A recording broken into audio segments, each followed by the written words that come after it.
আসসালামু আলাইকুম। আজকে 14ই এপ্রিল, পহেলা বৈশাখ।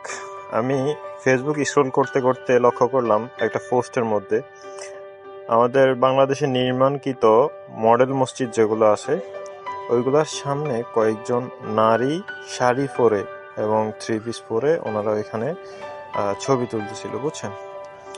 তো এই হিসাবে আমার মনে হয় কি, আমরা মুসলিম, আমাদের পরিচয় ও জীবন ব্যবস্থা গড়ে উঠবে শরীয়ত আলোকে।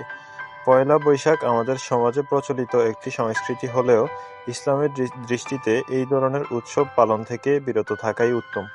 কারণ মুসলমানদের জন্য নির্ধারিত আনন্দের দিন হচ্ছে ঈদুল ফিতর ও ঈদুল আজহা।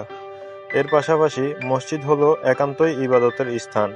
এখানে কোনো ধরনের উৎসবমুখর কার্যক্রম বা ছবি তোলা প্রবণতা, বিশেষ করে নারীদের এইভাবে অংশগ্রহণ শরীয়তের দৃষ্টি শোভনীয় নয়। আসুন আমরা আমাদের দ্বীনের সীমারেখা মেনে চলি এবং মসজিদের পবিত্রতা ও মর্যাদা রক্ষা করি।